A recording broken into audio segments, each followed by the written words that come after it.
ایک ایسا عذاب جس نے 3 بڑے شہروں کو نیست و نبود کر دیا۔ اس عذاب کے دوران ایسا کیا ہوا کہ ایک عورت پتھر کے مجسمے میں تبدیل ہو گئی۔ وہ عورت کون تھی اور اس میں ایسا کیا گناہ کیا تھا کہ قیامت تک کے لوگوں کے لیے عبرت کی نشان بن گئی؟ اس ویڈیو میں ہم حضرت لوط علیہ السلام کی بیوی کے پتھر بننے کی عبرت ناک واقعے کو جانیں گے۔ قوم لوط تاریخ کی ایک ایسی قوم ہے جنہوں نے گناہ کا ایک نیا طریقہ ایجاد کیا تھا، یعنی اس قوم کے مرد مردوں سے اپنی خواہش پوری کرتے، لہٰذا اللہ تعالیٰ نے انہیں اس گناہ عظیم کو چھوڑ کر صحیح راہ پر لانے کے لیے اپنے پیغمبر حضرت لوط علیہ السلام کو ان علاقوں میں مبعوث فرمایا، جسے تاریخ میں سدوم کہا جاتا ہے۔ حضرت لوط نے اپنی قوم کو اللہ کے عذاب سے ڈرایا اور بہت سمجھایا کہ یہ بدفعلی اور ایک عظیم گناہ ہے۔ اللہ نے تمہارے لیے عورتوں کو پیدا فرمایا ہے، لہذا اپنی خواہشات کو حلال طریقے سے پورا کرو اور اس گندگی سے توبہ کر لو۔ امام قرطبی کے مطابق لوط علیہ السلام کی بیوی کا نام وائلہ یا واحلہ تھا۔ وہ خود ایک معزز خاندان سے تعلق رکھنے والی عورت تھی۔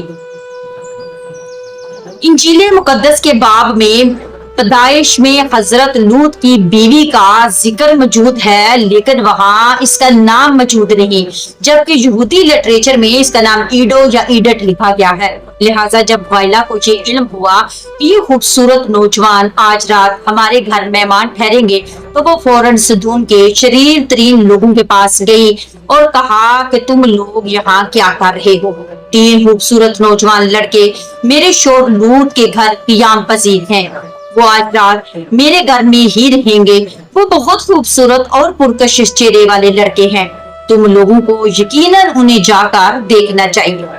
یہ سننا تھا کہ ان بدکار لوگوں کے اوپر شیطان سوار ہو گیا اور وہ دوڑتے ہوئے حضرت لوط کے گھر کی طرف چل پڑے۔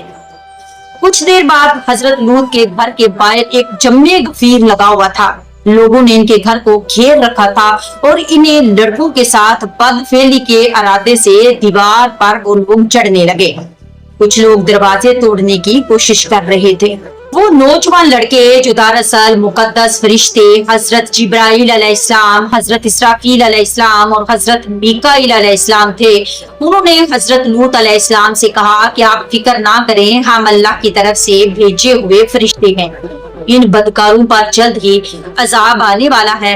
آپ ایسا کریں کہ اپنے اہل و عیال کو لے کر اس بستی سے نکل جائیں، رات ختم ہونے سے قبل آپ کو ان بستیوں سے نکلنا ہوگا اور نکلتے وقت کوئی شخص بھی پیچھے مڑ کر نہ دیکھے، ورنہ وہ بھی عذاب میں گرفتار ہو جائے گا۔ لہٰذا حضرت لوط علیہ السلام نے ایسا ہی کیا، اپنی 2 بیٹیوں اور بیوی وائلہ کو ساتھ لیا اور بستی سے نکل گئے۔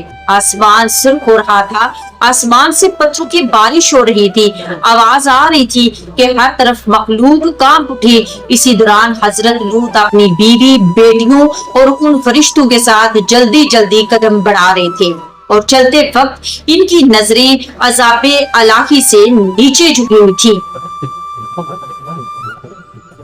اچانک پتھر اور آگ کا ایک بڑا پتھر سدوم کے شہر کے بیچوں بیچ گرا، جیسے بہت خوفناک آواز آئی۔ لہٰذا حضرت لوط علیہ السلام کی منافقہ بیوی وائلہ جو اپنی قوم کے بدکاروں سے محبت رکھتی تھی، اس نے پیچھے مڑ کر دیکھا اور کہا، ہائے رے میری قوم!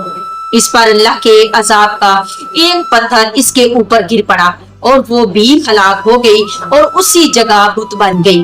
آخر لوط علیہ السلام کی بیوی وائلہ نے پیچھے مڑ کر کیوں دیکھا تھا؟ ایسی کیا چیز تھی جو اسے پیچھے مڑنے پر مجبور کر رہی تھی؟ دراصل وائلہ کے دل میں دنیا کی محبت بسی ہوئی تھی اور وہ اپنا گھر، مال و دولت اور لوگوں کو پیچھے چھوڑ کر آگے بڑھ رہی تھی۔ لہٰذا جب یہ سب تباہ ہو رہا تھا، اسی وقت اسے رہا نہ گیا اور اس نے پیچھے مڑ کر دیکھ لیا۔ عیسیٰ علیہ السلام کا وقت قریب آیا، یعنی آسمان پر اٹھائے جانے سے قبل، تو حضرت عیسیٰ علیہ السلام نے اپنے حواریوں کو بہت ساری نصیحتیں کی تھی۔ اسی دوران آپ نے فرمایا تھا کہ لوط کی بیوی کو یاد رکھو۔ حضرت عیسیٰ علیہ السلام نے لوط کی بیوی کو یاد رکھنے کی نصیحت کیوں کی تھی؟ دراصل ایک طرف حضرت لوط اور حضرت نوح علیہ السلام کی بیوی تھی اور پیغمبروں کی زوجہ ہونے کے باوجود کفر میں مبتلا رہی، وہیں دوسری طرف فرعون کی بیوی جنہوں نے خدائی کے دعویدار کے محل میں رہنے کے باوجود لا شریک محبوب پر امان لا کر نجات حاصل کی۔ لہٰذا اللہ نے قرآن مجید میں فرمایا، اللہ تعالیٰ کافروں کے لیے نوح اور لوط کی بیویوں کو بطور مثال پیش فرماتا ہے۔ وہ دونوں ہمارے بندوں میں سے دوست بندوں کے نکاح میں تھی، مگر انہوں نے اپنے شوہروں سے خیانت کی تو وہ اللہ کے مقابلہ میں ان دونوں کے کچھ کام نہ آ سکے، اور دونوں عورتوں سے کہہ دیا کہ جہنم میں داخل ہونے والوں کے ساتھ داخل ہو جاؤ۔ اہل ایمان کے معاملے میں اللہ فرعون کی بیوی کی مثال پیش کرتا ہے، جب اس نے دعا کی کہ میرے رب میرے لیے اپنے ہاں جنت میں ایک گھر بنا دے، مجھے فرعون اور اس کے عمل سے بچا، ظالم قوم سے مجھے نجات عطا فرما۔ آج اسرائیل اور اردن کے درمیان ایک ویران علاقہ پایا جاتا ہے۔ محققین کے مطابق یہ وہی جگہ ہے جہاں زمانہ قدیم میں 3 بڑے شہر آباد تھے، جن کا نام سدوم، عمورہ اور زغر تھا۔ یہی قوم لوط کا مسکن تھا۔ آج سدوم کے علاقے میں انسانی زندگی کا تصور بھی نہیں کیا جا سکتا۔ یہاں مٹی برباد ہو چکی ہے، وہاں نہ پیڑ لگائے جا سکتے ہیں، نہ ہی کھیتی باڑی کی جا سکتی ہے، یہاں تک کہ پینے لائق پانی بھی دستیاب نہیں۔ کچھ سال پہلے اسرائیلی ریسرچر نے ایک لمبے پتھر کا کھمبا دریافت کیا جو دیکھنے میں تقریباً ایک انسان کی طرح کا لگتا ہے۔ اصل یہ لوط علیہ السلام کی بیوی وائلا کا مجسمہ ہے۔ یہ مجسمہ آج اردن کی ایک پہاڑی پر موجود ہے، جو نہ صرف ایک حیران کن ستون ہے بلکہ دنیا کے ہر شخص کے لیے نشان عبرت ہے۔ حضرت لوط علیہ السلام کی بیوی کے اس واقعے میں ہمارے لیے ایک عظیم پیغام ہے۔ دراصل آج ہمیں خود ہمارا محاسبہ کرنا چاہیے کہ کیا ہم واقعی ہی اللہ پر مضبوطی سے ایمان رکھنے والے ہیں؟ کیا اس کے احکام پر عمل پیرا ہیں؟ کیا ہمیں کہیں حضرت لوط کی بیوی جیسے تو نہیں، جو سب کچھ جان لینے کے باوجود بھی خدا سے دور ہے؟ وائلا کو یہ پتا تھا کہ وہ مہمان خدا کے فرشتے ہیں اور یہ عذاب خدائے برحق کی طرف سے ہے، اور اس کے باوجود وہ اپنے دل سے دنیا کی محبت کو نہ نکال سکی، اور اس کا انجام یہ ہوا کہ وہ پتھر کی بن گئی۔ کہیں ایسا تو نہیں کہ ہم ظاہری طور پر مسلمان ہو لیکن ہمارا دل خدا سے دور ہو گیا ہو؟